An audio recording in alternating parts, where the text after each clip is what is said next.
Well, hello again, everybody, and a pleasant good evening to you wherever you may be. I'm sorry, the spirit of Vin Scully just took over. Welcome to Champion Brothers, ChampCast, Bubba's Big Broadcast, whatever you want to call it. Let's just talk some Southern gospel. Okay, that's good. You always put everything in the simplest of terms, and that's one of the 8 kajillion things I love about you. So, simple-minded people, I guess. Yes. Let's see if I can do this right. I'm not sure. Yeah. That's Neil. And I'm Chris. And that's Chris over there. Thank y'all for joining us once again. We're going to just kind of sit around and have a big time talking and playing music and all kind of good stuff like that. And love to hear from some of y'all if y'all want to join in and let us know that you're listening, or if you got any questions or comments or whatever. Full disclosure, the chicken truck comes to Fayette now. We're not big enough to have one of our own, but the food truck from Chick-fil-A Coleman comes in, and I'm just now getting around to starting to eat a little supper. So if y'all see me gnawing on my chicken nuggets, that's what I'm doing. So just go ahead and get that out of the way before somebody says something about it. But oh, boy. But headline is one of the things that we started this for, was to tell you about a big event that's coming up a week from this Saturday. It'll be March 19th at 7 o'clock at the Fayette Civic Center in Fayette, Alabama. The group that I sing with, Faithful Friends, and the group that Neil sings with, Chosen Witness, are welcoming the Dixie Echoes to Fayette. And that's the main reason that we decided to start doing this, was to encourage as many people as can to come and to enjoy the night of good gospel singing, right? That's exactly right. Yeah, I'm excited to have the Dixie Echoes come into Fayette, the Fayette area, and it just don't get any better than them when it comes to 4-part harmony and Southern gospel music. And so, yeah, I'm going to be just an eager fan that night to get to hear them and be a part of their ministry that they're going to share. So last week, we kind of just started our story of how we got involved in gospel music, and on our earliest beginnings at Propes Memorial United Methodist Church in Millport, Alabama, up through joining the Columbians, and then started the Bama Boys. And I can't remember exactly where we left off last week, but you're the memory portion of this deal. So yeah, we got into where we had started the Bama Boys, but you mentioned in some of that earlier time about the Bryant brothers and yes, what an influence they were on us. And yeah, you mentioned what an honor it was when they actually asked you and I to play with them at some singings that we did together. It's like, man, we thought we'd made it. We were playing with the Bryant brothers. And yeah, I wanted us to play at least one, maybe 2 Bryant brothers songs tonight. Just thinking about them and the ministry they had, Mr. Floyd, Pat, Irby, and Mr. Ray Robertson singing bass, and Burnett Skelton playing the piano. And on this recording, they had some others playing the bass and drums on their album they made, that one album that they did straight through, one cut per song, no retakes. I mean, it was incredible. There it is. That's We're it right covering there. Ourselves up, but that's fine. But that's the album that they did called Tell My Friends, and that picture was made in Wayman and Gail Field's living room, where Neil and I practiced with FFA Quartet back in the early days. So that's right. That piano bench could talk, but anyway, but we've let's play that. Let's start with a little peppy one. I think. Okay. Brother Pat bears down on this one. The Bryant brothers, and There's a Difference. If I can get it going here. There we go. Now we're talking.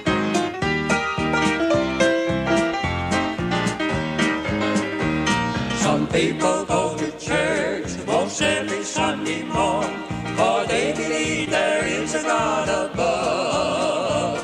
They live the golden rule, their Bibles too are warm, their hearts are filled with brotherhood and love. But there's a difference. There's a difference. There's a difference. There's a difference. You can have religion, go to church and pray, and still be lost in sin. For there's a difference. There's a difference. There's a difference. There's a difference. If you won't see heaven, if you won't feel joy, then you must be born again. The Savior said one day, not everyone who speaks the name of God shall enter heaven's gate. You must be made anew, salvation you must see. Have faith in Him before it is too late. For there's a difference. There's a difference. There's a difference. There's a difference. You can have religion, go to church and pray, and still be lost in sin. For there's a difference. There's a difference. There's a difference. There's a difference. If you won't see heaven, if you won't feel joy, then you must be born again. Oh, there's a difference. There's a difference. There's a difference. There's a difference. You can have religion, go to church and pray, and still be lost in sin. Oh, there's a difference. There's a difference. There's a difference.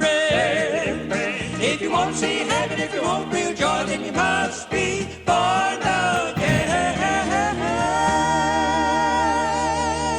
My goodness, the Bryant brothers. Son. Good Starting stuff. off with a bang.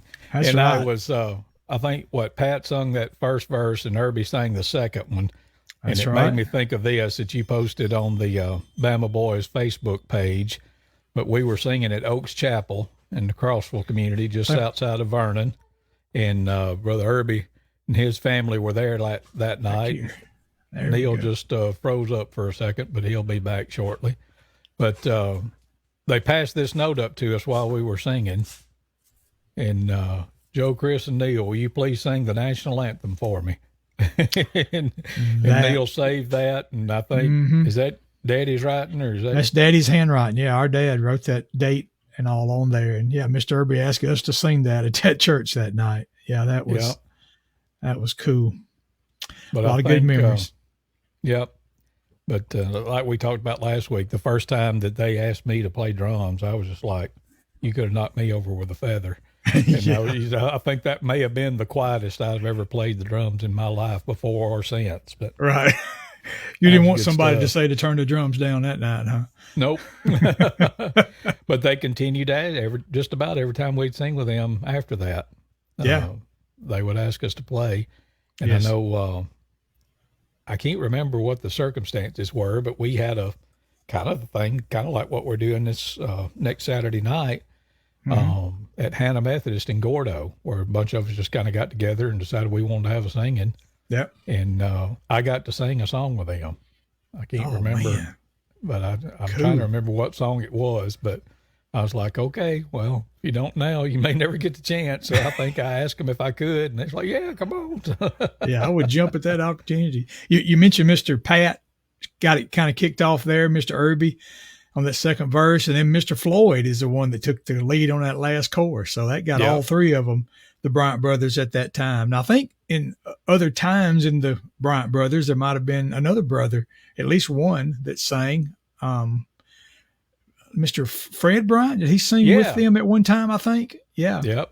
My And best friend all the way through high school was Chris Bryant, and his dad Fred sang at one time with them. But I've never met a Bryant from that branch of the Bryant tree that couldn't sing. I'll put it like that. That's right. There may be some out there, and there may be some that would say that they can't, but they can. So Yeah, some just don't sing out as much as others, but they can still sing. That's for sure.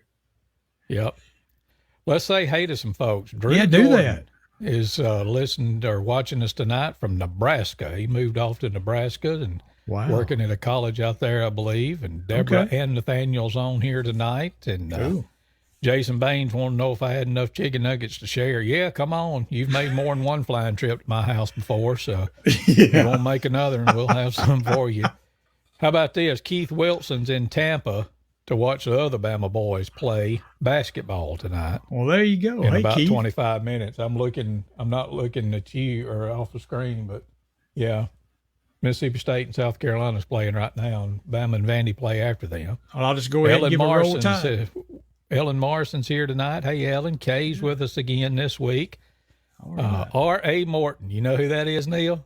Is that Rodney Morton? So seeing you two brings back so many memories. God bless you both. That's Yep. the Rodney Morton, I'm 99% sure, yes. the greatest receiver that ever played for the Millport Junior Tide. Fact.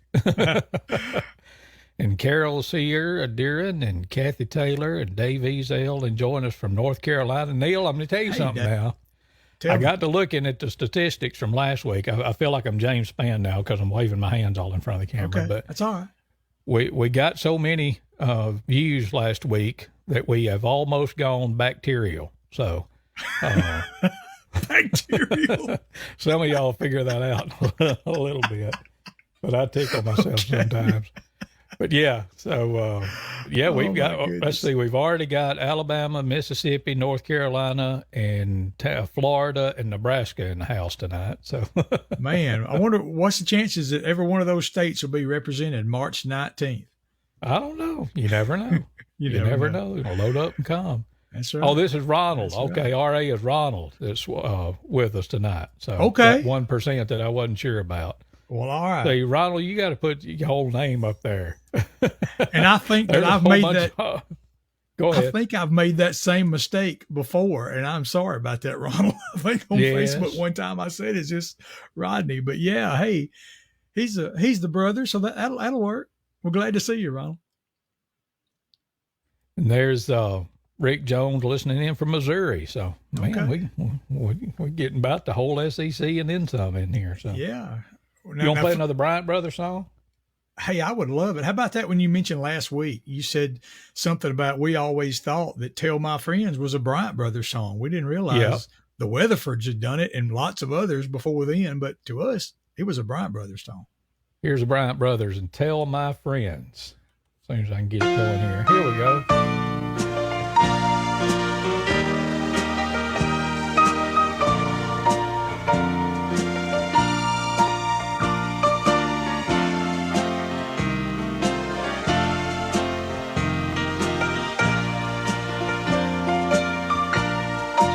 If you have to cross Chitty Jordan,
brothers, and tell my friends. Oh, mercy. Man. That's Memories, good stuff right there. Memories. Yep, for sure. But wait a minute. Stand up. All right now. Mighty fine. Yeah. I thought I recognized that shirt. We love us some Lester Roadhog Moran and the Cadillac Cowboys, that's for sure. That's right. Yeah, that's some. Hey, let's see. Say hey to a few more here, and then let's bring on our first ever special guest. Okay. Yeah, I see David and Pam Baker's on here. Hello to y'all. Kathy Taylor. Cousin Danny Rise on here with us. And of Diane course, Winters in Millport. Billy Boo Boo Shaw. Thanks for joining us. Newman's here, yes. He's Cool. put in a request. Boo, we ain't turned the request line on just yet, but we'll see what we can do. That's right. I was like, Boo, you've already submitted one request this week before we got on here tonight. So, oh, look, Texas is in the house. Rachel's out in Texas watching us. Rachel Baines. Boy, add another state to the list. There you go. Yes. But glad to have all you folks with us and appreciate you tuning in to what's kind of taking on a life of its own. I'm kind of glad about it. But Yeah, it's all it's right kind with of me. nice just to get together with my brother once a week and reminisce like crazy. So It is. Mr. Jimmy Campbell, I tell you what, if Faithful Friends ever gets a live band, I'm hiring Jimmy Campbell to play steel guitar for us. He can wear it out. So. Oh, sounds good. Yeah. All right, you take over now. Bring in the guest. Let's bring in some more of these that can help with some more of these memories as we are talking about. None other than, drum roll, please. Well, we'll work on that later, but anyway. How about Mr. Scott Bolden in the house? How about that? Yes, everybody. Hello. Welcome, please. Yes, listen to them. They're going crazy. Yes, they're going crazy. How's it going, guys? All right, so you man. Going good. back Enjoyed up. the Your show. head's too big. I said He'll say just anything. We don't- Scott, you know that. We don't care if Garrett's in here with us or not. hey, I've always thought, I'm a 100-yard beauty. I look better from afar back, so I'll back Well, up. that's right. That's why I was trying to help a brother out here. Yeah. We get the strangest look sometimes when we are talking to and about each other, all three of us, when we refer to each other. When we're talking about Scott as our brother cousin. Yeah. And I've gotten some mighty big, like, see what now? Right. But I always said that Scott is technically our cousin. Our dad and his mom are brother and sister. Yeah. But he's always been like the kid brother that I never had. I never got to beat on him like you beat on me, Neil. But Yeah. We we tried to a little bit, but Pawpaw told us not to hurt that baby. yeah. How many times do we hear Pawpaw say that? Don't hurt that baby. That's right. It gave me free range on a lot of the did. licks I gave you guys. It did. It did. Well, Scott was I'm gonna hush around. before I start telling too much stuff that we ought not be telling. Scott was around during a lot of those Southern gospel memories we was talking about last week. I mean, even the Colombian times, he was I would say definitely in the toddler classification around that time, but he was around when the Colombians were going even. Yeah, I think I was around 3 or 4 when you guys got started with them. And I was listening last week and just, it took me way back. And, one of my fondest things to do as a kid was when we came down to Mama and Papa's to stay and I would be allowed to go with you guys on that old bus that y'all took off. Cause I was sitting there thinking, I was telling you guys off air. I think I remember every now and then, didn't y'all have to beat the starter with the aluminum bat or something to get that thing to crank up or something? There was a bat that was part of the maintenance and ongoing use of that bus. Yes. Yeah, And security before car alarms or bus alarms was a thing too. Right. That's right. But yeah, that's some of my fondest memories was jumping on that bus. I thought that was big stuff. Yeah, and then of course you were around for as the Bama Boys formed, and I can remember you being at Bama Boys singings. Oh yeah. But then eventually it worked into, hey, you were a Bama boy. You jumped right in there. You remember Yeah, that Scott. night that you were first, ahead. I guess, added in? Yeah. That night? Yeah, of course, about 1987, Mom and I moved down to Millport, and then I kind of became a roadie. Every time the van pulled out with you guys, I was on it, and always around. I know I was probably a nuisance, but I was always around y'all's house and at the practices. And I had been rat-a-tat-tatting on the drums some during the practice. And yeah, we were, I think, at Pilgrim's Rest in Fayette, and right before the concert. There was an accident. The drummer that was in place actually tripped over a trailer hitch, I believe, or a trailer hookup. And when he stood up, his arm was bent at about a right angle. He had broken or dislocated his arm. And Uncle Jake, and now That I was know a lot Jimmy of people, Thomas if you're scoring at home, by the way. yeah, Jimmy, and and Uncle Jake, I call him Uncle Jake. Now people know him as Joe or JC, but he was Uncle Jake to me. He looked at me and just basically pointed and said, "Play drums tonight." And the life went out of me at that point in time, because I first of all, I was a bashful kid and scared of my own shadow and barely could make a sound on them. But I just had to say, "Yes, sir." There was no argument. So I said, "Yes, sir," sat up there, and here we went. And Scott, you shouldn't have told me that you hated this picture, because you knew I was going to show it. But this was, I don't know how early on, but this was sometime. Yeah. And I'm thinking, just by the little signs in the background, was that at the Tennessee Valley Jamboree in Lawrenceburg? So. I think it was Lawrenceburg, Tennessee. Yeah. Yeah. This picture, first of all, it shows a lot of face. I got a billboard face, but anyway, yeah, this was my wife Janice refers to this haircut affectionately as the butt cut, because it was parted down the middle. Come on now. Oh, here. And hairspray tied down. Behavior. So anyway, yeah, that's not my favorite snapshot of me, but hey, we were having a lot of fun. You can tell. But then we had this one too. There you go. You like that one better? You're covering up part of that cut there. Yeah, that's good stuff. Good stuff. Them words the days for sure. Oh, yeah. Then Scott eventually then moved into a vocals role. He sang for quite a time. I don't remember just how many months or years that you were actually singing every weekend, but I know there was a good time there. I was on the van from about 87, and then drums came into play somewhere around 88. Started singing, I think, somewhere in the 89 to 90 range, and I was in place to, I think, 91, so somewhere on there. Yeah. But yeah, that's definitely some of my fondest memories. Situation wasn't always the best as a youngster, and the joy that I got from the weekends and looking forward to the weekends, to jumping on that van and just having a blast being with you guys. That's some of my best memories as a teenager. Oh, yeah, loading up in the brown van. Folks around Millport was used to seeing the big old brown van and the brown trailer for sure for years there. Well, as far as the Southern gospel music world goes, you got something pretty cool going on these days that you're kind of easing into, hadn't you? Trying to, and still kind of working through that. But yes, I'm lifelong. You guys introduced me. I cannot remember a time in my life that Southern gospel was not a part of it. And y'all, it's y'all's fault. It's your fault. And, but anyway, yeah, love it. I've been a fan. I'm old school. I love the history of Southern gospel music. And I've had a friendship for a few years with Arthur Rice, who is a legend. I mean, he is Mr. Lead Singer. And not only is he just a legend in his singing, but he's one of those that's cut out of the mold of like your George Yonts and Glenn Payne, as far as who will take time with young folks and encourage them and pour into them and just love on them.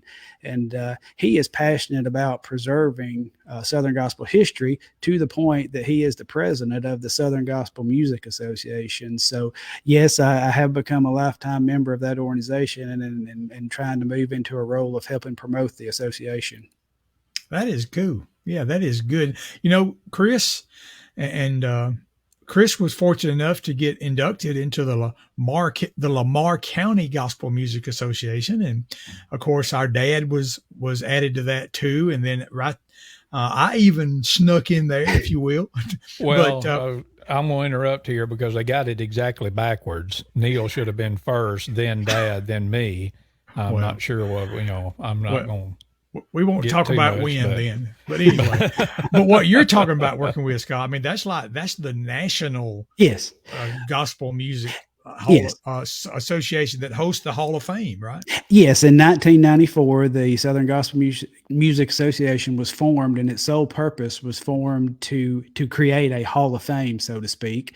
So in 1999, that Hall of Fame was opened. A lot of y'all who have visited Dollywood for about 20, 21 years, when you first came into the park, right straight in front of you to the left was the Southern Gospel Music Hall of Fame building. They had a lot of exhibits in there, and they had a walk of fame with all the inducted members since 1999, since they've been inducted.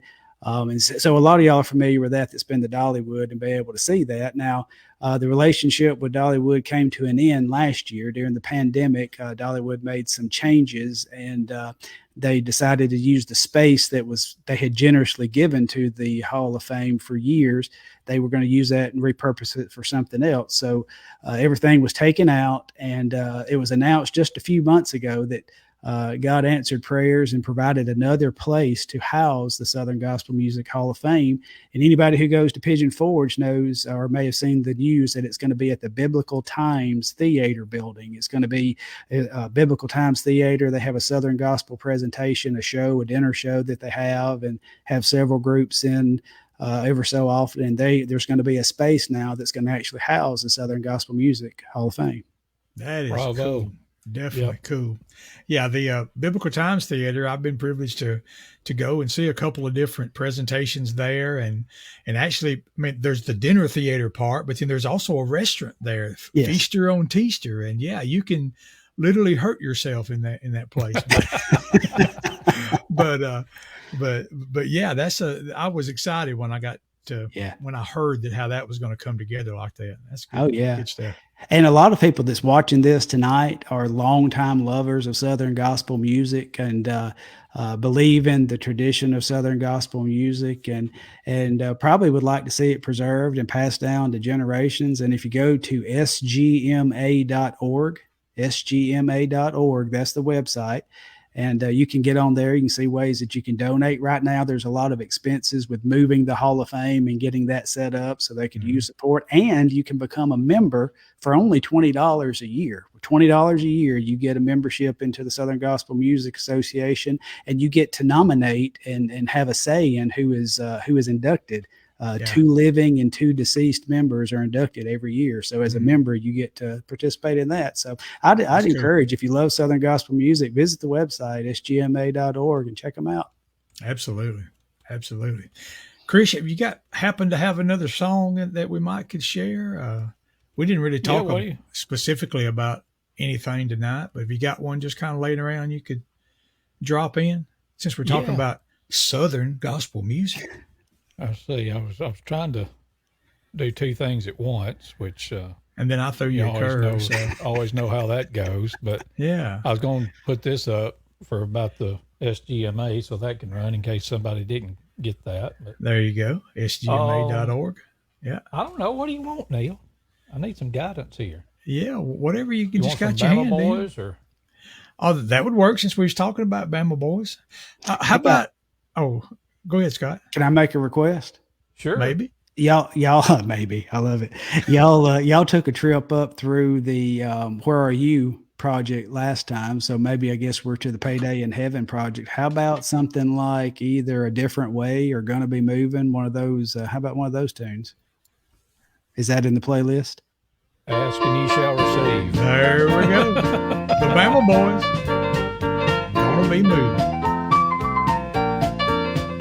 This old world's no place for living. Not enough caring, not enough giving. Sometimes clouds of sin and sorrow hide the way. But this life of stormy weather ain't gonna be my home forever. Gonna be moving, one of these days. I'm gonna be moving, moving away. Gonna be moving, one of these days. When I leave this life behind me, troubles and cares are never gonna find me. Gonna be moving, one of these days, one of these days.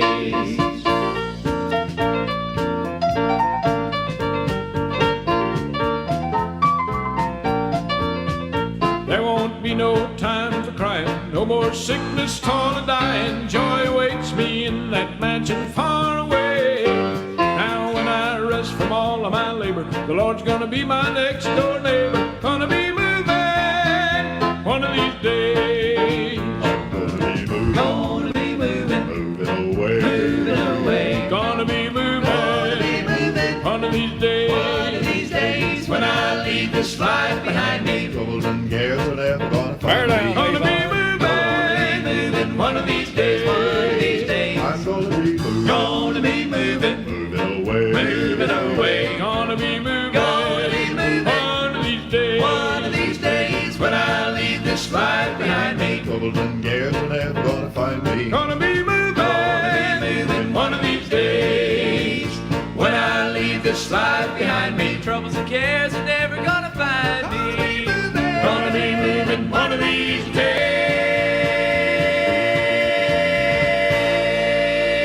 days. Out there's the Bama Boys, gonna be moving, and that was from '85. Is that when we did that, Neil? That sounds about right. Yeah, I think so. And I thought I had it loaded in on where I could put it up on the screen, but I didn't. But I have it. I've got it back here behind me. You may have seen some of it, but let me hold that up again. Yep. Which there I you don't go. know. I'm all discombobulated, but There you go. Yeah, that shows. that was made in the vault of what was then Merchants and Farmers Bank in Millport. Yeah, that picture is right in front of the vault. It was door. called Payday in Heaven because Mark Jones wrote the title song called Payday in Heaven. Uh-oh, He it just did. fell. Hey Neil, know can you what? still hit? Oh, Go ahead. can you still hit that note you hit there at the end? If if Loretta or somebody stomped my toe right at the right point, I probably could. Yeah, yeah. And that was fun too because that was, during the time or just a few years prior to that, because obviously when we started the Bama Boys, I was what's the math, 13, I guess, and my voice hadn't changed yet. And then when my voice changed, I still tried to sing the same notes that I did before my voice changed, and that didn't go too well. So more often than not, Neil would sing tenor, and I would sing a baritone part on most of the stuff on that album and the other one that we did too. Yeah. But I want to say some shout out. I saw a while ago that Karen Bishop had reacted to the video. She hadn't commented yet, but if Okay. she's still around, that's Avon's daughter that you just heard leading the chorus there on "Gonna Be Moving."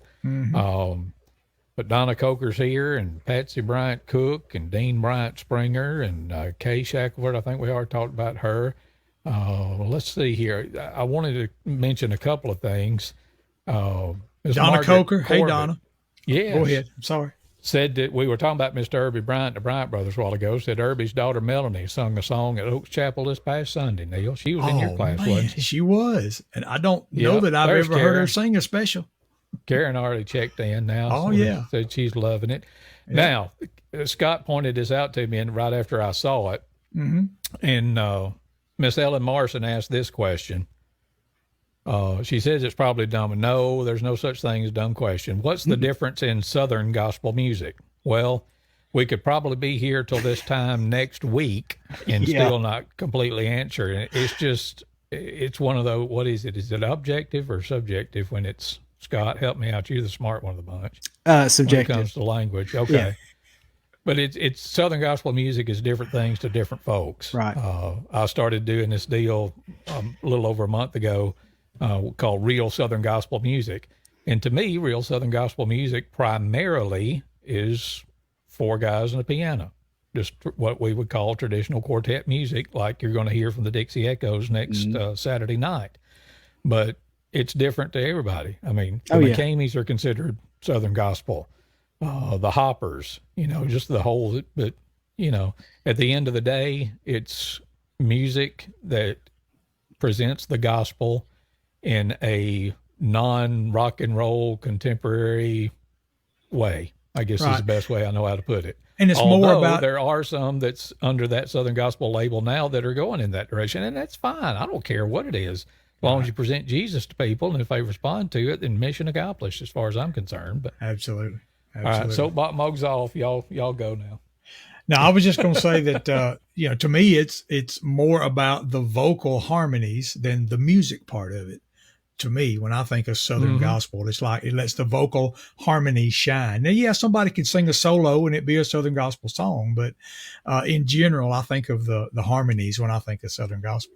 Oh yeah, and Yeah. you think because the history of Southern gospel, it began as a outlet to sell songbooks. You know, the old Yep. Shape Nook songbooks that Yep. the companies put together the quartets and sent them on the road to actually sing the songs and perform the songs to sell songbooks. I don't know And if y'all saw it or not, but there was a documentary that was put out, and I saw it on one of the Southern Gospel Facebook groups. Liz Autry had put a link to it, but it's the guy, a guy in Texas bought the building where the Stamps Baxter Music Company was, oh wow, and had redone the building, and they talked about all that history of that building. And then they had, like the dedication after he had gotten it finished, and had a lot of the Big John Hall and one of the Gatlin brothers, I think it was Steve, I think maybe. But they had a lot of singing the Shape Note songs and all that kind of thing. But I may try to share that link if I can dig it up a little bit later. But it is fascinating to watch that and hear some of that kind of history. Right. But yeah, you're right. That's how what we know now as Southern Gospel got started back in the 1920s. And talking about the different, the different range. And not many groups pull that out, but I was thinking when we're talking about the Shape Notes and like the Mylan Hayes family, they a portion of their concert and those are youngins, Bailey and Connor and the low 20s, and Kennedy is about 18 years old, and Mylan has taught them the Shape Notes that he learned, and they actually sing the do re mi's, and sing those Shape Notes. That's pretty awesome for sure. So, Miss Ellen, that was probably a whole lot longer answer than you wanted. But if we were to ask everybody that's on here tonight, what's your definition of Southern Gospel, we'd get ever how many different people's on here definition of it. So it's different for different folks, I reckon. So. Yeah. One more thing before we bring in, let's just go for it. Let's just bring in a second special guest, But before we do that, I just wanted to say about Karen. You mentioned Karen Bishop being on here. And we talked last week about during the days of the Columbians, which her dad sang bass when our dad sang baritone, and Mr. Ken Cook, Don Shepard, part of that quartet. And they got to letting us sing, Chris, we talked about as the junior Columbians. And Karen played for us when we sung. And then also, I think it was Karen and Ray, Ken's son, and myself, I know sang at least one I can remember as a trio. And anyway, but Karen was a part of that junior Columbians, both singing and playing back in that day. Indeed. Good memories there. All right. I see that he's in the room. I'm going to encourage him, if he's listening in, to turn his camera on so we can see his lovely mug. But do we want to? No, but we're trying to be nice about it. And now it says device is not connected. So, Rand, if you can do whatever you did Sunday night when we was testing it out and see, but we'll give it just a minute or two here. But he'll be amongst us in a minute, and then we'll tell who it is. Yeah, kind of. If I can. But Karen talked about the juniors. Yep, you remember that too. So. If I can have just a second, I got a text message here, and I'll say this. And about the, Southern gospel music runs deep in our background. My understanding is our great grandfather Bobbitt actually taught singing schools in the area, through the years, and it goes deep. And because you talked about cousin Danny, he was talking about the singing together at Aunt Shirley's funeral recently, and it's just ingrained in our family, and it's a piece. So I was going to give him a shout out because he says he's thoroughly enjoyed singing with you guys. He said that was on his bucket list, and I've never been on a bucket list before. That's pretty special, actually. Yeah. We sure. Deborah chimed back in, which I'm not sure if it was her or Nathaniel asked a question a while ago. And I hate to tell you, if you want Jeopardy, that comes on at 6:30, I believe, or something like that. Or maybe it's 3:30 in the afternoon. But they asked this: what was the first GMA Dove Award song of the year that was also cut on 3 or more albums of the Dixie Echoes?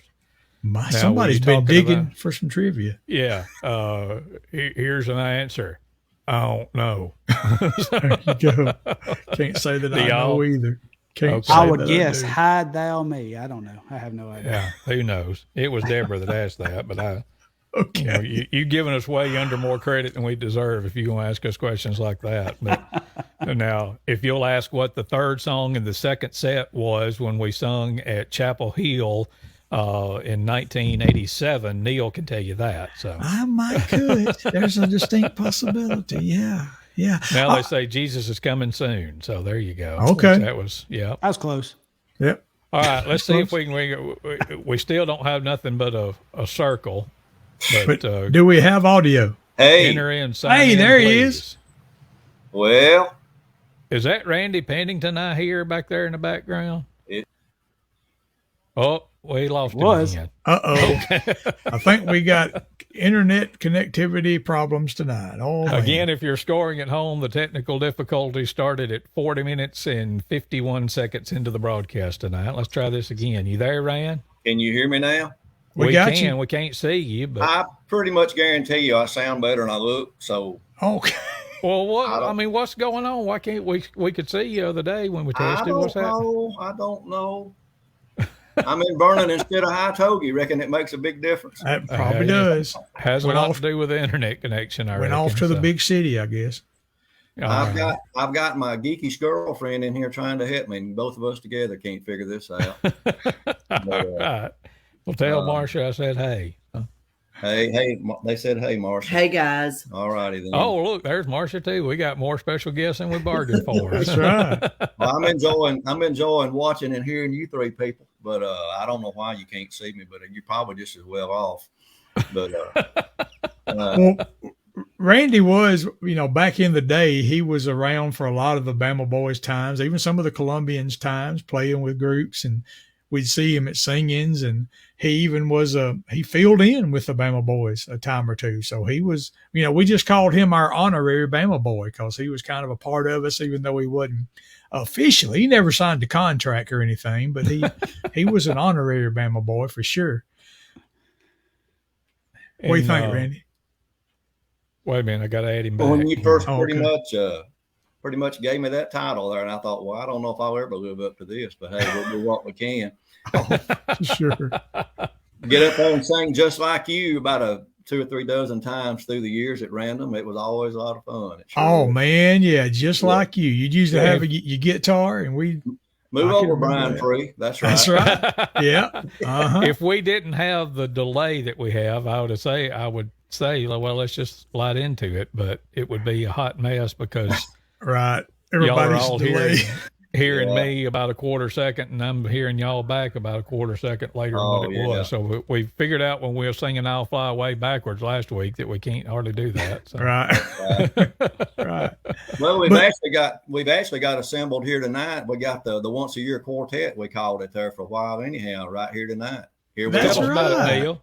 Yeah. Scott had the idea one time back in, I think it was 2008, which is to think about that was quite a while back now. It's kind of weird, but yeah, he wanted to get together just a quartet and sing some gospel music there. And at the time at Kennedy Baptist Church, and he pulled Randy and myself and Chris together, and we got together, and I think we went over some stuff one time maybe before that Yep. night, and then we just did a concert one night. Yep. As we started going over the songs, and Mark Jones was the fifth wheel. He was the one that played the piano for us. And as we started learning the songs and picking keys, it's like about every 2 out of 3 songs wound up being in the key of B flat. And so I just named the group the B flat quartet. And that's what I started calling us from then on, the B flat quartet. And we had a good night that night. I mean, the spirit was there. In the songs, we laughed. I definitely squalled some. I don't know if y'all did or not, but I did. And we had a good I don't know time. if I can that do night. this or not. Let me see. That shows it. Yeah. I'm just holding up my phone because I just found it. And yes, it was in 2008 because that's when we Wow. were practicing, and That's we when we actually were practicing. practiced on Mom's birthday. So it Oh, was. yeah. Oh, there you go. Do the math, Neil. From 2008 to now is how long? About 14 years, I reckon, something like that. Yeah. Yeah. It's been a while. I had a lot Mama more will get hair on back me. then. Mama will get on me for showing that, but that was. Oh, my goodness. We had her yeah. a birthday cake that night when we were practicing. That's so. right. That's right. That's Awesome. cool. That's cool. Well, And one of then, the things Oh, go ahead. Wait a minute. You got some more? I'm in story time mode now. So You got every picture you ever took on your phone? pretty much. Okay. The light, but that's me holding Eli. It's not me holding something with a white ball on top. Can't see it that good. But, so Eli was all of almost about 1.5 or so. All right. Wow. Cool. Well, there you go. That didn't cost you any extra. I just felt like sharing. Okay. No problem there. Wait a minute. Let's get Randy back now. You still there, come Randy? on, Randy. I'm here. All right. All right. You're coming and going, but that's all right. Well, I hear you. What else is It's new, okay. right? You talked about the B flat quartet, Neil. Set this up. Yeah, one of the things I remember about that night, but like I said, beside the whole night was just a good night for us five. Now I don't know, there was a bunch of people there too, I think, that maybe enjoyed themselves, but for us, we sang songs that the Bama Boys sang. We sang songs that the Columbians sang that night. And one of the ones that we did, during the song, this was definitely not rehearsed, not staged, but during the song, there's one part where Chris and Scott and I would kind of sing real soft and kind of go up a part, sounds kind of high. And Randy just kind of took exception, to it, being the manly bass singer that he was in the group. And anyway, let's just play. We can just play the whole song, but it's when it gets to the encore, I believe, is really the part I liked when Randy really put that bass solo at a new level, let me tell you. So this is beautiful. And we'll go ahead and tell you this isn't the greatest quality, but I think you'll get the gist of it. Oh, so yeah, just some kind of recorder laying over on the side. I won't turn my camera off because I'm going to eat chicken nuggets.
On this encore, Randy had about had enough of that high stuff now. But wait, there's more.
quartet tonight here in Kennedy, Alabama. I did if nobody else did. Every time I hear that.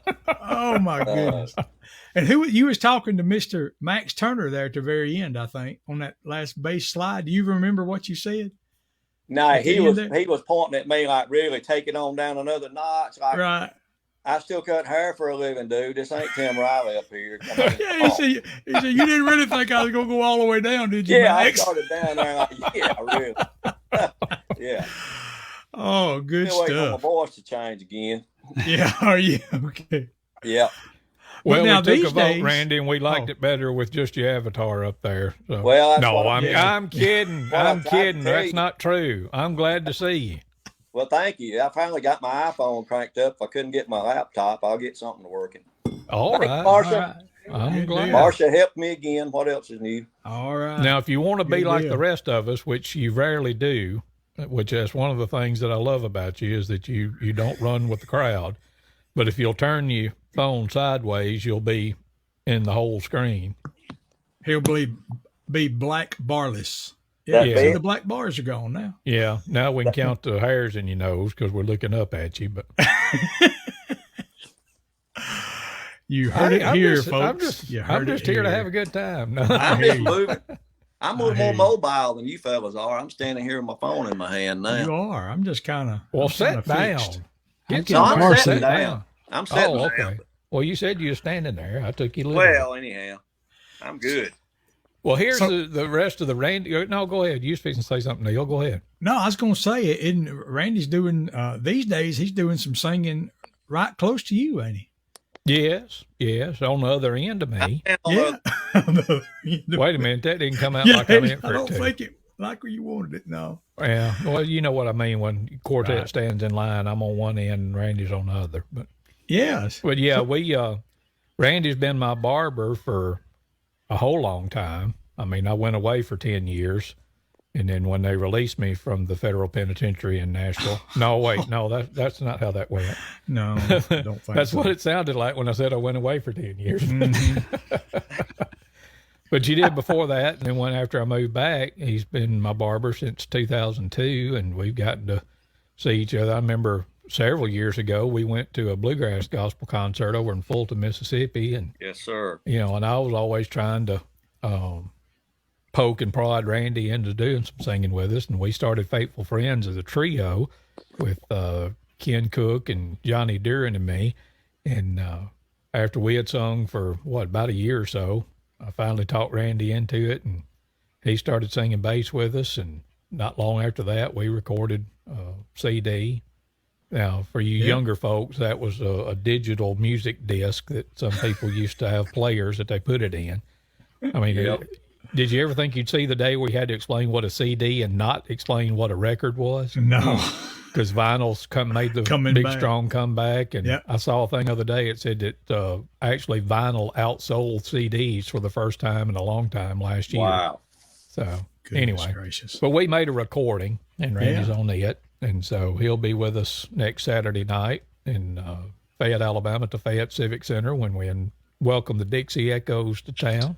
Yes, sir. That's right. I think So we need to Randy, hear. do you want- I was Oh, going to say, what? I think we need to hear some of that Faithful Friends CD right now.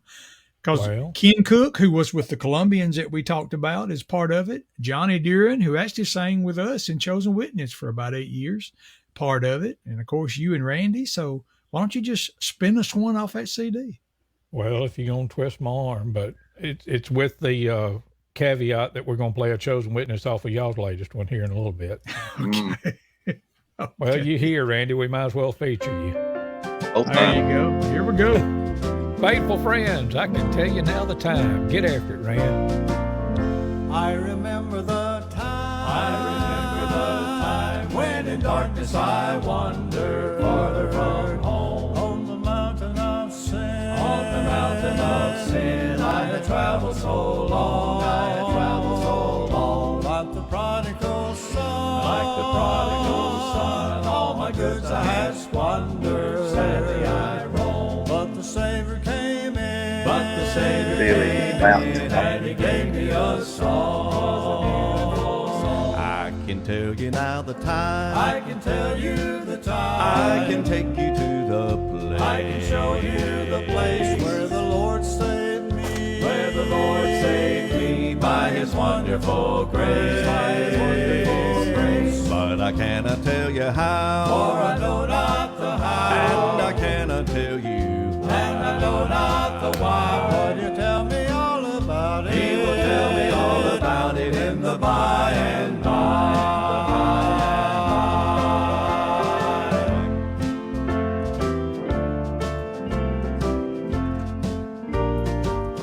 I can never forget. I can never forget when He spoke to me gently. Follow thou me In the fountain of life. in the fountain of life. There's a balm for your soul. There's a balm for your soul. So I heeded His voice. So I heeded His voice. He was speaking intently. Gladly I see. Through His marvelous grace. Through His marvelous grace. I am happy and whole. I am happy and whole. I can tell you now the time. I can tell you the time. I can take you to the place. I can show you the place where the Lord saved me. Where the Lord saved me by His wonderful grace. By His wonderful grace. But I cannot tell you how. For I know not the how. And I cannot tell you. And I know not the why. But you tell me all about it. He will tell me all about it in the by and by.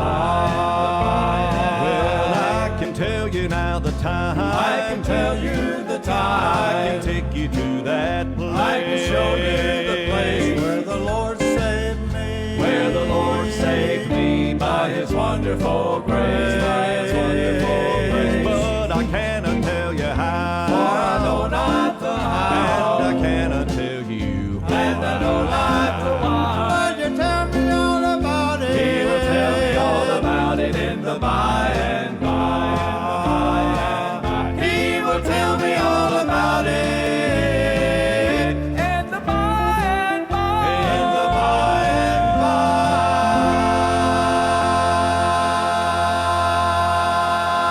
by. A little group called Faithful Friends, and I can tell you now the time. That's good singing, Rand. Hey, that's my favorite song right there.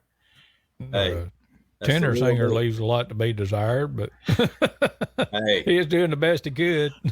I got my laptop working. I ain't holding my phone no more. Life is good. Well, how about All that? right. All right. Good deal. All I had to do is turn it off and on 2 or 3 more times.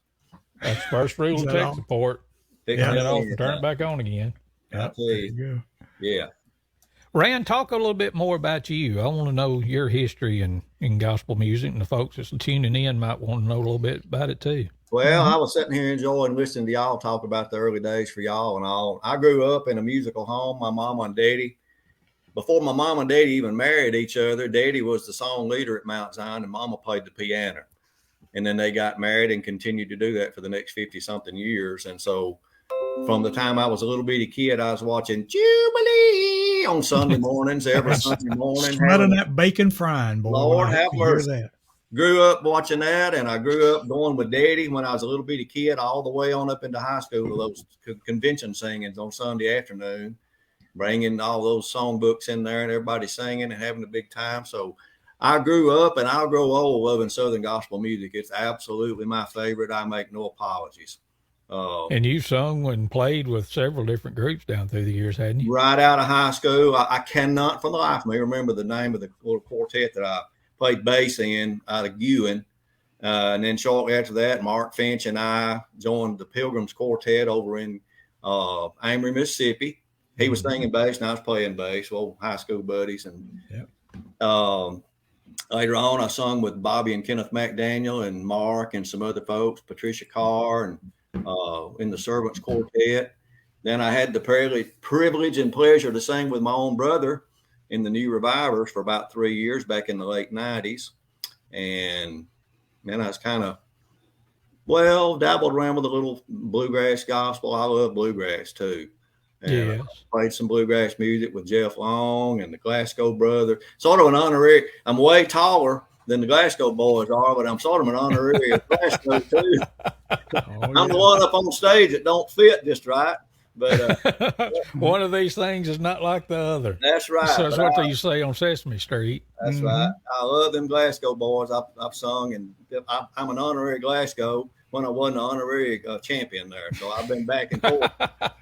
I'd about have to do this right here on Southern Gospel and Bluegrass Gospel. I love them both, but it's just called I'm a hobby musician, like picking and doing all that. But Southern Gospel is still my first love, and always will be. I mean, I'm talking about tried and proven Southern Gospel. Yeah. Yes, sir. For sure. Which I don't know if you wanted to chime in. We were talking a while ago. We had the question about what's different about Southern Gospel. What's your answer? I was interested. That was fun hearing y'all try to describe it. It's just the style, and that still don't tell you nothing. But you made a good point. It's 4-part harmony generally, and it's just the style. To me, the best of all is that convention style. 4-part, like you said, there's mixed groups, there's men, women, and whatever, but it's just that Southern kind of style, Southern beat. Some people might sometimes call it country gospel. There's a lot of genres almost within the Southern gospel genre itself. Country gospel, Southern gospel, bluegrass gospel, it all kind of, you get the Isaacs, you was talking about the Hoppers and the Isaacs and that all in you said the McCamey. So yeah, it's a big range, but yeah, I can't help but the reason I'm with Faithful Friends, I had been in these mixed groups. I'd been in some trios and some different stuff, but I'd always said, before I die, I would like to be in a male quartet. I've never been in a full-fledged male quartet. I've been in some mixed groups all through the years there. And so it's like a dream come true to get to sing with you three guys and to literally be in a male quartet. And to me, that's the epitome of real Southern gospel music. Sure is. Cool. Well, all right. I call myself more of a bassatone than a bass. I'm somewhere between the baritone and a bass, but I don't guess you could ask any bass singer anywhere. Can you sing as low as you want to? Everybody's going to say, well, no, I'd like to be able to sing a little lower, but I can sing a note or two lower than I could a few years ago. So I live to be about 140. I'll be hitting some pretty impressive notes, maybe. We've been talking about the 19th of March and the Dixie Echoes coming to Fayette, Alabama. Well, Randy Shelnut himself, the Dixie Echoes, told me one time, he said, if you got yourself a bass singer that can sing baritone, you got something. So there you go, Faithful Friends. You got something. That mean I just got a pay raise? How about just go ahead and double his salary, Chris? Go ahead and double. Yeah, we'll get right on that. Yeah. Hey, it's all good. Well, I nobody likes it better than me, but I still got a way to go to get low as I want to. But hey, we get by. What about you singing? Yeah, that too. All right, next. Let's go on. Come on. Can we play? We're talking about Dixie Echoes and 4-part harmony. Because a lot of times when you say 4-part harmony, you think about that. But I think we may have mentioned this last week, where generally speaking, there's 3 parts, and then the bass singer is singing one of those 3 parts an octave low. Mm-hmm. But the Dixie Echoes are doing a good job of singing some true 4-part harmony. And I was trying to think, and they've been doing that. Scoot and I were talking a couple of weeks ago. Since the early 2000s is when they started. Doing the 2 mics and the traditional quartet stuff. But let me see. This one's got some pretty good 6s in it, as Randy would talk about. Okay. Is it all right if I just play this right now, Neil? Roll. We all defer to you. Am I in charge executive producer director? Yes, you ain't the oldest one here, but you're the one in charge. So then play it. Let's play I Just Can't Hardly Wait, because I just can't hardly wait for them to get here and week from Saturday. So here's the Dixie Echoes. I'm telling you, it seems that I just can't hardly wait. I'm telling you, it's hard to wait to see what's just inside the gate. The joy that God has stored away, I know is great. And after I looked all about, I'm gonna sing and I'm gonna shout. I'm telling you, it seems that I just can't hardly wait. He's building me a home on high, and he'll complete it by and by. And then he'll send his holy angels after me. And when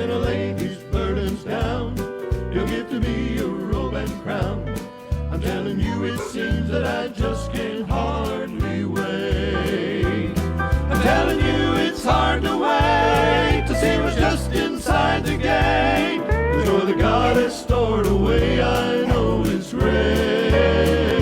And after I looked all about, I'm gonna sing and I'm gonna shout. I'm telling you it seems that I just can't hardly wait.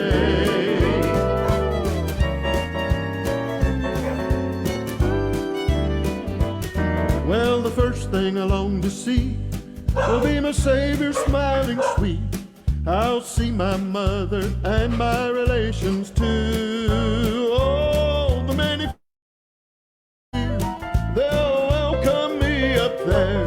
I'm telling you it seems that I just can't hardly wait. I'm telling you it's hard to wait to see what's just inside the gate. The joy that God has stored away, I know is great.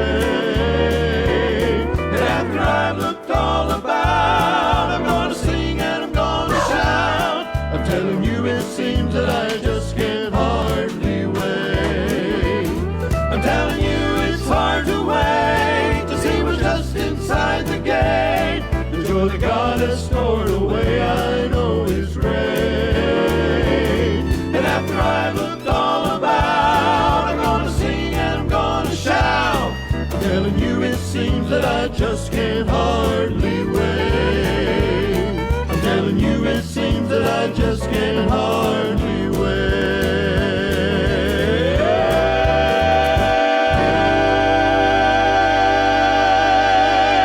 Dixie Echoes and a Just Can't Hardly Wait. I think that's a mighty appropriate song to play because we just all can't hardly wait until they get here a week from Saturday, March 19th at 7 o'clock at the Fayette Civic Center in Fayette, Alabama. Y'all know I was resisting the urge to say, I'm not raising dogs in my house.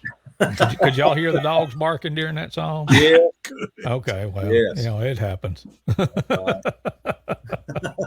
and to tell the quick story behind that, back in the, whoever whispered that, but the Solid Gospel days when I was up there, and John Campbell, who was my best friend for a long time, and he left us in 2009, but every time we would play the Steels, what was it? We Want America Back. Mm-hmm. And they had a line in that song that Jeff would say, I'm not raising dogs in my house. I'm raising children. Well, John and I thought it was pretty cool to turn the microphone on and start barking like chihuahuas. We may or may not have gotten into a little trouble over that. But I think the statute of limitations has ended. So. Oh, boy. So anyway, sorry, that was the Dixie Echoes with special guest Dougie Champion. So that's all right. I had a story come across my mind. This is just more totally changing gears, going a new direction, but thinking back to the Bama Boys days. Yeah. And, one of my fondest memories was the late nights that when we would get back to our house after singings, and what would Mama have ready for us? She'd have a breakfast spread ready for us. Them late night breakfasts, health stuff, totally unhealthy. Yeah, all that. But man, was that some good eating when Mama would have them breakfast spread and have them piles of biscuits there. And I can remember one of the times of the Bama Boys when Scott was singing vocals at for one stretch there, it was me and Chris and Scott and my wife Loretta's younger brother, Rodney Brazel, was singing bass. That was the four guys singing in the Bama Boys. But before Rodney got up to the point of actually singing in the Bama Boys, I can remember a time when he came, Chris, to a concert at, there's Rodney. Yeah, on the far left as you look at that picture. More on that in a minute, but go ahead. Yeah. But years before that, he and his mom and dad came, and Mark's cousin Loretta, that used to come to sing-ins a lot, and her little brother came to Pleasant Grove there in Millport to a Bama Boys singing one Saturday night. And Daddy told Rodney after the singing that night, I think maybe Rodney and his daddy was telling our dad about Rodney had sang at their church. And Daddy told him, said, if you'll, said, I'll tell you what, Rodney, said, if you'll, next time you come to us singing, if you'll wear a coat and a tie, I'll get you up here to sing. And, and I mean, boy, Rodney took it to heart. Let me tell you, the next Bama boy singing that close by, he was there. He was in a coat and tie, and Daddy got him up there to sing. And he has always remembered that. But one of the things Daddy said about him when he got him up there to sing is, Rodney, one night I can remember after singing and y'all came by the house, and how many biscuits was that you and me eat? I believe it was 37 biscuits. Just me and Rodney ate that night after that singing. Mercy. I wouldn't doubt it. Wouldn't doubt it for a minute. There's some random memories. Absolutely. Oh yeah. Right there. That was a highlight. You know, I thinking about when I came in to play and coming back in the late night breakfast buffet that Mama Vern spread out. And I remember the breakfast, it was a big deal to me. You guys spent a lot of time in Tennessee and coming back through the Shoals area. There was a bunch of stops at the Shoney's breakfast bar. Oh, that was just also always a big thing to me. But I was thinking too, just a random memory, and this actually probably goes back to right around the time that we moved down to Millport. But maybe some of those times when a lot of times Neil would pick me up, or I would go to our Aunt Mott's house and get with Neil and come down to Millport for the weekend and spend the weekend. And I remember that all of us would camp out after the singing in that one big bedroom, you know, on the bed and couches and all that. And some of the biggest belly laughs I've ever had in my life was in that house in that room. If y'all remember that. Oh, for sure. We get so tickled we couldn't even breathe over nothing. But boy, we would laugh and laugh and laugh. You mentioned the Shoney's. I'll tell you another one. Random thought. Another Bama boy that we haven't talked a lot about, but that traveled with us for several years was Mr. Larry Turner, who is no longer with us. There's Larry right there in the middle, tall and proud, right there in the middle. He was another odd-sized easy, man. What are you getting at, man? I cannot believe he was a big old boy. Back up. Glasgow brother. The name left me. He was kind of an odd-sized Glasgow brother because he went with them a good bit too. Because I think maybe some of them even worked with him. And you have them blind spots. Well, right there was a blind spot where Glasgow was supposed to be. It's all right. It's okay. But Larry did recitations. Yeah, he did recitations. We'll probably get into one on one of these sometime in the future. But there was one night we left the TVJ in Lawrenceburg, Tennessee, and we was going to be hunting us a Shoney's. Larry used to sit up in the front seat of the van by our dad that drove. And let me tell you, boy, I took for granted all that driving all them years. He drove all the way there, all the way home. And, you know, when I grew up and I had to do that late night driving, it's like, man, I appreciated Daddy a lot more. But anyway, Larry was up there. We was leaving, thinking about getting something to eat. You know, it was, I don't know. I don't remember what time. But anyway, Larry looked over at Joe and said, "Hey, Joe," said, "what time's that breakfast bar start?" Because Shoney's would usually start it late on a Saturday night. They'd switch over to a breakfast bar. And I think Daddy said something like, "I believe it's 10 o'clock, Larry." And he said, "Slow down." You know, like it was about a quarter till, you know, we was almost there. And I could see Larry today reaching over and said, "Slow down." Yeah. So that breakfast bar would be out there when we got there. So this ain't got anything to do with anything. But have y'all caught yourself trying to do the Brady Bunch thing? Like when Neil's talking, I try to look up like that, so I'm looking up at him. Or when Scott was talking, I don't think I can do that because it's all backwards. Or if I look, it's if I look that way, I'm looking at Randy. I can look down. That works. Okay. Yeah. You know, the food thing that, and this sounds bad, but that is a big memory. You know, I was thinking, I was trying to reminisce, and I looked at a schedule. There's a lot of pictures. Y'all need to go to the Bama Boys Facebook page and follow that. There's a lot of pictures out there. And one picture is a picture of a schedule. And there was a stretch, and I was in the group at this time, or at least a roadie, but I think I was in the group actually. And I mean, there would be 4 and 5. I mean, I've gone on a weekend where there was a Friday night singing, a Saturday morning somewhere like a fair or something, a Saturday night singing, a Sunday morning at one church, and load up and go to another church on Sunday night. I mean, just 5 dates back to back. Right. And just thinking about how many churches, you know, there was a big run of homecomings where you had the all day singing And yeah, I said that right. All day singing and dinner on the ground. And Yeah. that that was huge to me. I always loved to go and eat at the places, and that's just a fond memory. And some place, I can't remember which church. Can't remember if it was Antioch or where. There was one church. I remember it. Everybody brought pitchers of tea and poured it into one big old. That was Antioch Presbyterian, outside of Reform. And I thought that was the oddest thing. Yeah. I thought that was the oddest thing. Had a big old dipper they dip it out of after they combined them all together. That's right. I remember that. Sure do. Yeah. Well, you guys, I was just thinking, you brought up the decorations and the singings and all that stuff. As far as I know, and I've been to Mount Zion Baptist all my life for 63 years, I guess the Bama Boys has got the longest string of 4 Sunday in May's coming to Mount. 8 of them, as best I can remember. Y'all came 8 years in a row.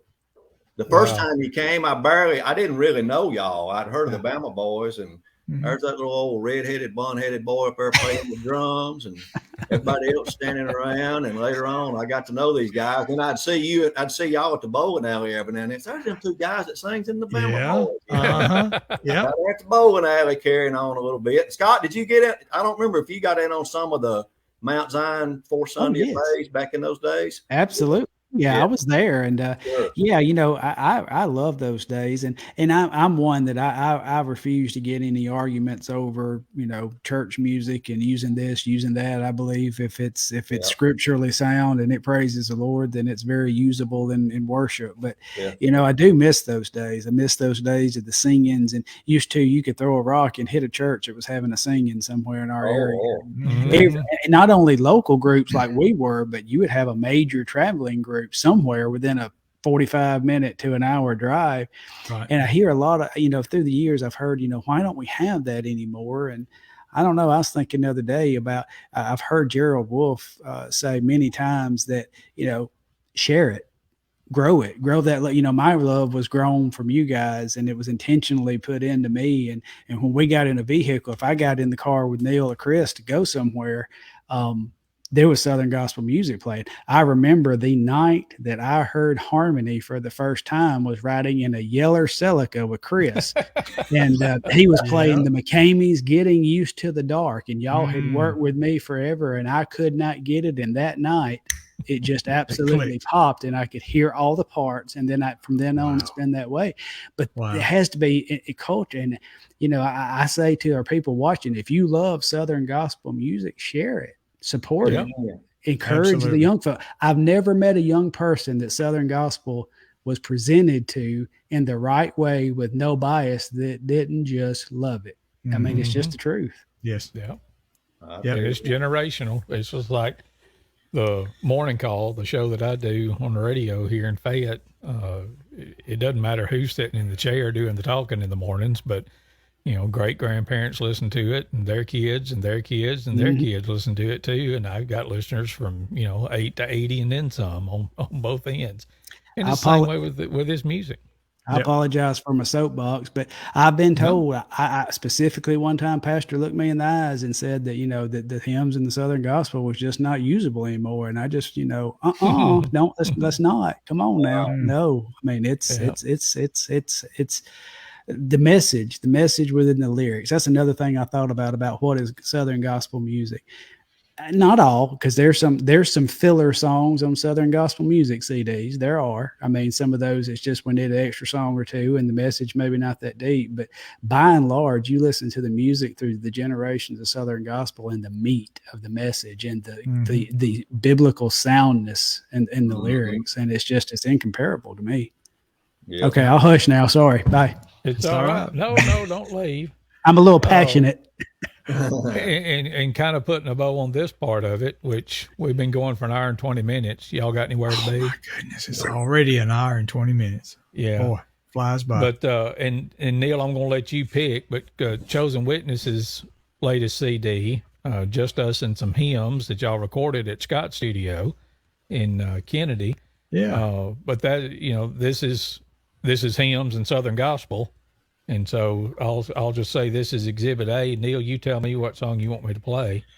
I tell you what, We talked for a long time about wanting to do a hymns project, just older songs, because we had sung a lot of originally written music over the years, and we finally got this one done. A lot of the songs were written back even the 1800s, and early 1900s. But let's play the youngest song on there, and that would be the song called "Somebody Loves Me," written in 1941, I believe, and that would be the youngest song on there. But to me, that's a good classic Southern gospel song. "Somebody Loves Me." Here it is from Chosen Witness.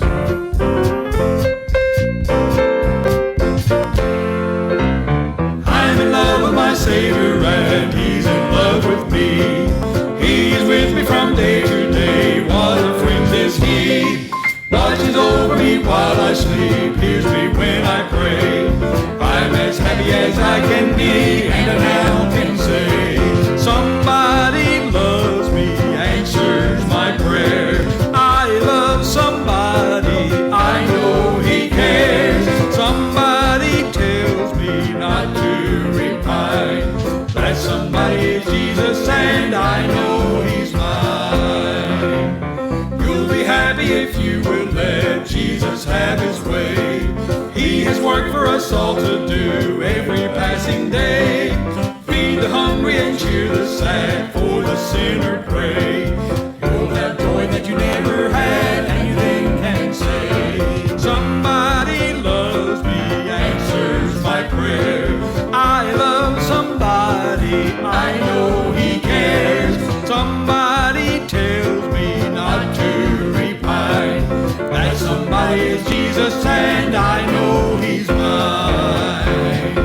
Then at last my work is done, He will call us home to a mansion He's prepared, never more to roam. We'll sit down by the riverside, cares all passed away, and with never a pain to bear, what a happy day. Somebody loves me, answers my prayer. I love somebody, I know He cares. Somebody tells me not to repine. That somebody is Jesus, and I know He's mine. That somebody is Jesus, and I know He's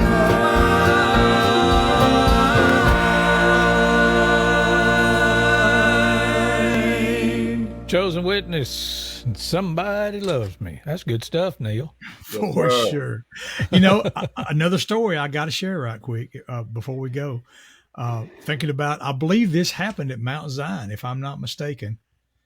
I could be wrong there, but I think it was. This was after the Bryant brothers had stopped traveling and singing together. There came a point when they just didn't sing every weekend anymore. And Mr. Pat Bryant was singing with some others, and they sang there that Sunday. And I think Miss Lily Ashcraft was playing piano for them, I believe, if I'm right. I know it was a lady named Lily, because they started out one of them good old songs, and it wasn't quite the tempo Mr. Pat Bryant wanted. And he turned over and said, "Step on it, Lily." That's right. That's right. Yeah. Do you remember that, Randy? Yes. Oh, Yes. Step on it. Step on it, Lily. So that phrase has been used over the years great. countless times in our circles because of that, Yes. that day. That's great. Daddy was a real good friend of those Bryant brothers. He thought a lot of those guys. Used to cut their daddy's hair and the whole deal there back in the day. Mighty Right. good bunch of folks. For sure. Hey, Neil, I want to try something. Okay. This is the whole deal that we're using to do this broadcast. I'm learning something new about it all the time. Okay. And I meant to say this a whole lot earlier than I did, so but we've got plenty. But I want to do a giveaway. Can we do a giveaway? A giveaway. Awesome. Yeah. Am I eligible to win? Oh, yeah, but you've already got the prize. So, Oh, okay. All right. Okay. but earlier, let me get back here and look. I don't know, and I'm not good at showing these, but that's the two Bama Boys albums that we still have. I have the Ours and Others, which was in 87, I think, Neil, Mm-hmm. and then Payday in Heaven, and we have still got some of those. And now that vinyl is back in vogue or whatever word I'm supposed to say there, but folks are buying vinyl again, and we've got some of both of those albums. And can I give away one of it, or give one of each, or give both of them to one person? How about that? Jump in, do it. So here's what you got to do. If you're watching now, this is going to be a live. I'm not sure if we'll complete it or not. It depends. But go over there to the comments on whatever method that you're listening. And let me see. Hang on. Enter that right there down at the bottom of the screen. And that's, for us old folks, that's a pound sign. But for the newer folks, that's called a hashtag. So, or a tic-tac-toe board, whatever you want to call it, but give that symbol and then the words Bama Boys with no spaces, just hashtag Bama Boys. And then we'll see how this goes. And if you'll comment and just do that, either before we get off here tonight or when we do the one next week, we'll give away some Bama Boys records to somebody. All right. We'll randomly choose one person that puts hashtag Yes. Bama Boys between now and And I next started week. to say that you could claim them when you come on next Saturday night, the 19th, but you don't have to be present to win. If you can't come to the singing, we'll figure out a way to get them to you. But yeah. So if y'all want those, just do They jumping hashtag in. Bama Boys, All and right. just let us know. And depending on how much longer we go and how many entries we got, we'll try that. So All right. that didn't cost you any extra either. So, but just do that. Just put hashtag Bama Boys. And that's Cool. Can I just leave that up there for a minute or six? Or You can. And why don't we just play a Bama Boys song at this point? A and song. it's not going to be autographed because they're not all here anymore. So Yeah. Yeah. There was a time when Lee Leonard sang with us. Lee Leonard from Millport, Alabama. Lee Anthony Earl Rollo Leonard, man of 1,000 names, as I called him. But known he as sang Red now. with us for a while. He first started because he'd run up there on the song Excuses, the Kingsman did, and he'd do the why he didn't even shake my hand part. And that's all he did. He just started going with us and enjoying it. And then it worked into him singing. And he's actually singing on a couple of songs on that the Payday in Heaven album. And our dad on one of them is singing bass. So it's Lee and me and Chris and our dad singing bass on a song that was always special to me. There's even a special story that goes along with this song because I think there was a time when, well, you know what? I'm gonna say that. I'm gonna say that. Let's just hear that song. I'm gonna tell that story another time. But And this is one of Billy Shaw's requests too. Here's Glory Land. oh yeah, Glory Land. Is that what you was talking about? Yes. Okay. I just forgot Billy had requested it, so he did get a request in here.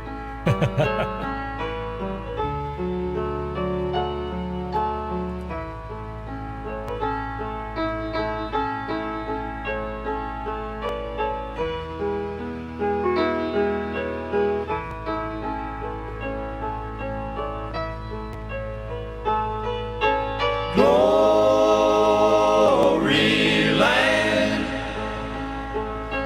glory land, no grave on that bright shore.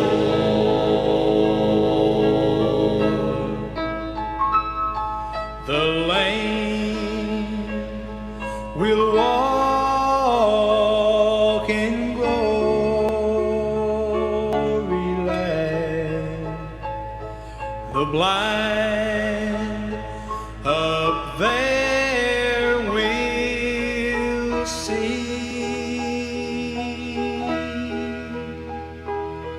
The deaf in glory land will hear. The dumb will talk to me.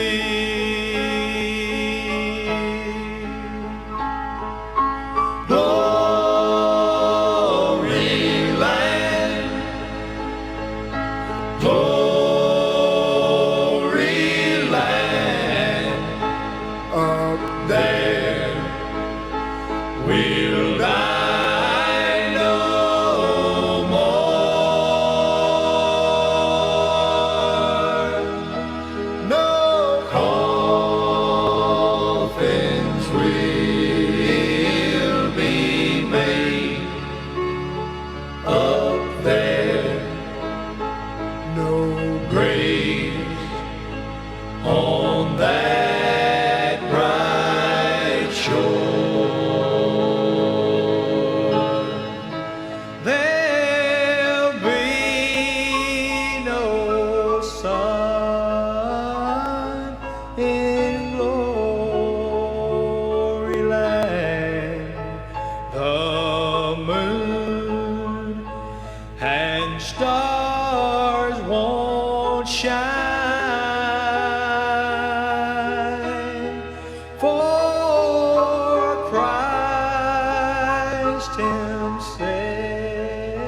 Glory land, glory land, up there we'll die no more.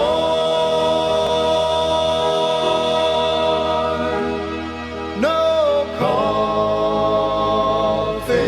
will be made up there. No graves on that bright shore.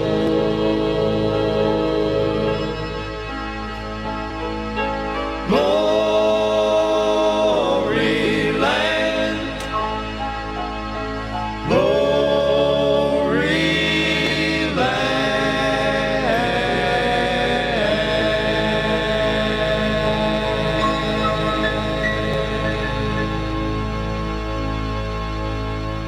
Bama Boys and Glory Land. That's good stuff right there, even if I was part of it. So, All right. For sure. so For sure. but yeah, Billy had asked for that song and said he wanted to hear Neil do some singing. So, Neil, you want to tell the rest of the story now about that song? I think I know where you're going with this, but I'm not sure. But I've Go got one ahead. if you don't. I want to hear your side. Go ahead. Well, was yours Daddy in the bass singing? Go Or ahead. was it something Yes. else? Yeah. Okay. Go ahead and tell that. Yeah.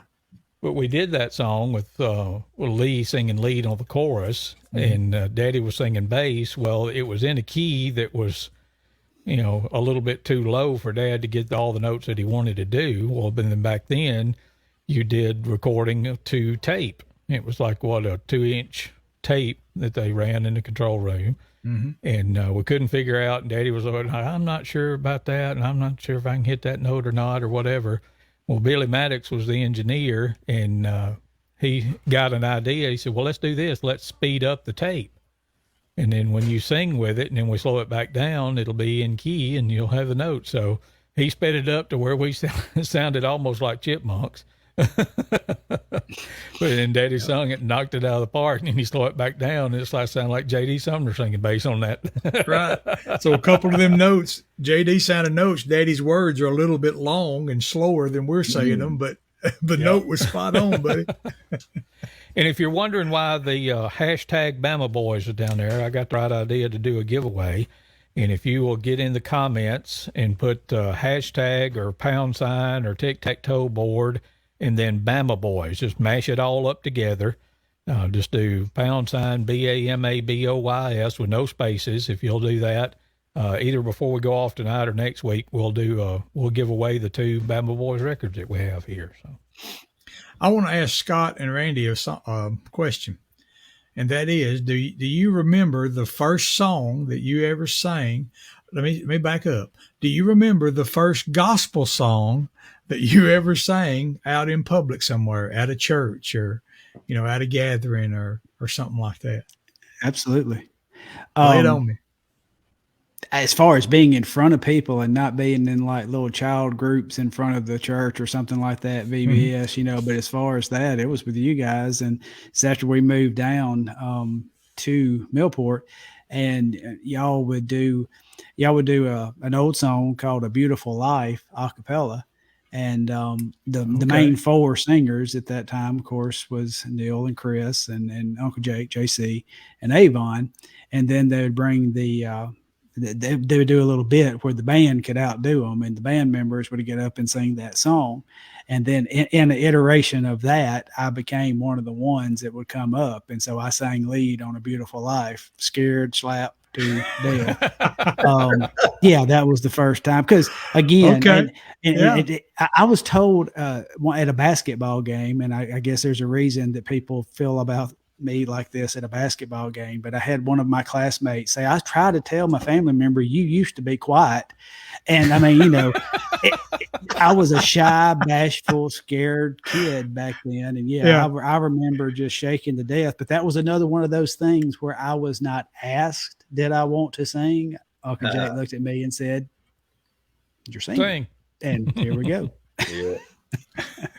How about you, Randy? Do you remember? or was that too No. long ago? I do not. I mean, I didn't think to mention as a kid, before I ever joined any other quartets or anything like that, I sung with my family group. My mother played the piano, and my daddy and a couple of my sisters got together, and we'd sing at church or at a little revival and stuff like that when I was a kid.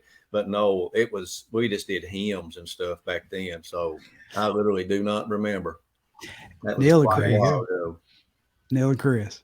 Do y'all remember this, talking about that and getting up in front of people? The funny thing was, even though it was bashful and I shot, do y'all remember it was around voice change time, and I, for some way, I have ruined my falsetto. I can't really jump up in my head for those high notes anymore, but I used to really, and I could get really nasally, and I used to kind of do a takeoff on Brian Free because Gold City was my favorite group. And I do remember that. We actually staged that a time or two on, what was that song? There's a light in the sky. Whatever that song. You remember that? And we did the takeoff on that with me doing like Brian. I think I do. Taco used to get up and sing that with Gold City, didn't he? Yeah. I remember that. Gary Jones. Jones. Kind of bluegrass sounding song. Yeah. Yes. I had forgot it, but yeah, the memory's there, Scott. You brought it back up. Man alive. Thinking about those days, and I don't know how long we're going to go, but again, the joy that I think about those days, and I appreciate, the time that y'all put into me. And I wish to goodness, I came across the singing with you guys as a hard-headed teenager who knew everything. And, Uncle Jake, I remember him used to trying to tell me about, where to place it, and some singing techniques, and y'all did too. And, I wish I'd listened, back. You can always look back and see that, because through those years I developed some bad habits. I still have, but that's good stuff. The memories could keep flooding, and we, of course, I don't know. There may be only 2 people left now. I don't know, but we could stay here forever talking about it. But yeah, if I start going, I'm gonna start. One more funny. Okay. I think this is okay. If it's not, y'all can edit it out in the rerun. We don't have a bleep button now, so no, ain't no. Come on now, okay. Ain't no bleep. No, here again, I'm not one to really give a flitter about denominations, but we created denominations. God didn't. But anyway, I have always been I was raised up in Southern Baptist churches. That was my background, where we've always gone, attended, worshiped. And so getting, with you guys, we sang in almost every type of denomination church, but I had very limited experience in, I guess you would call Pentecostal type, kind of some of those that might get a little happier and, in spirit than others. Yep. And I remember one time being in, I really think this church was in Fulton or Pontotoc, somewhere in Mississippi. It was one of those churches like Church of God in Christ it had like this big old name, and we were doing Miracle in Me. And I was rat-a-tat-tatting on the drums, and I wasn't real good at keeping time, so I really had to concentrate. Y'all at one time set a metronome for me, like where I could set the tempo and time and watch the red dot trying to keep time. That's a little told secret there. But anyway, we were doing Miracle in Me, and I heard something, and I didn't know what it was. Never had experienced anything like this before. And I remember looking back about 2 or 3 rows back from the front, and there was this little old man. He was probably about 5'2" tall. And if he was 1 year old, he was 80-year-old, jumping up and down on that pew, screaming, got happy. Yep. And I remember I like to fell off the drum stool because I had never, I'm like, what in the world? That's something, I don't know. That's something that means nothing to nobody but me. But I thought that was funny. This little sheltered Southern Baptist boy, he got a exposure that night. Right. It might have been, we sang in a church. I think it was in Belmont, Mississippi. That may be it. The name of it was Fairview Holy Church of Christ. There you go.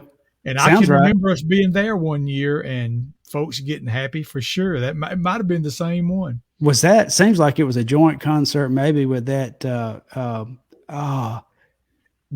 Missions, Mitchie Leslie and the Missions. I think so. It may have been. Shay and Mitchie. Yeah. May have been. Yeah. Wow. Goodness. Chris, we've already gone, 20 minutes longer than last week. I'll shut up now. I want to try something. I can't remember if this throws it up on the screen. This is just a test here, but no, Okay. Test. It's doing the giveaway thing. So, and I don't know if I can. Let me see. Hang on just a second. I'm trying to do too many things at once here, but let's see if I can do this and do this. If you came on here expecting a professional broadcast, we just did the drawing, and let me see. I think this is it. Here you go. Let's see if this will work. So we have a winner already, you're saying? Yes. Okay. You ready for this? It just does a random draw. It just cycles through everybody, and then it stops on somebody. Okay. And there's your winner. Oh, Billy. Hey. Boo. My. That is Billy not an Boo actual Boo picture Shaw. of Billy. So It looks like him. A little bit. Well, so there you go. congratulations to Billy Boo Boo Shaw for participating in our little giveaway here tonight. So I There thought that you was go. pretty cool. So mhm. Cool, so anyway, cool. that didn't cost you any extra. And Randy, has Neil ever told you about the time that I about died in front of a crowd? I don't reckon. Tell it, Neil. There was a time. So we were up in Tennessee, I think maybe Leoma, Tennessee, up around Lawrenceburg. And at that time we were doing the old song Glory Road, and I'd pick up the flat top guitar on it and kind of, play a little intro and get into it. Well, Chris would play the bass because I normally played the bass back then. Yeah. We had a drummer, and I guess it was Scott, or it might have been Jimmy Thomas at that time. Wasn't me. Okay, it was Jimmy. All right, so I picked up the flat top, and Chris picked up the bass and loaded up. And he said something about that, he could relate to that person that was up there playing and singing at the same time or something, because he was fixing to. And right about that time, he leaned up, had his hand on the bass, and touched his lip to the mic. And if you've ever Been there. If you've ever been And there, it was a two-pronged plug church. two prongs. So the the system ground was not very grounded. well. So the microphone and touching the bass strings, and it lit him up. I'm talking And about lit him up. It sounded something like this, I believe. If we can get it to play. Hang on a second. We tried. I can sympathize with that fellow with playing and singing. That's what it sounded like. I can't even But pull wait, that high. listen.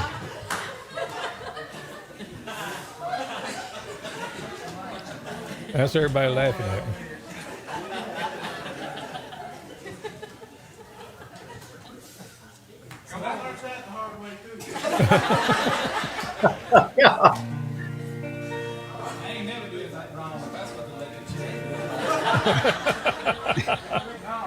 I said, I ain't never doing anything wrong if that's what the electric chair feels like. So, Oh, but anyway, that's but probably got you on the lip, right? yeah, and the rest of the story, I mean, it bit me hard, and I mean, like tears were welling up in my eyes. Yes. And everybody was laughing, and I just kind of look over at Daddy, and he sees that something ain't right.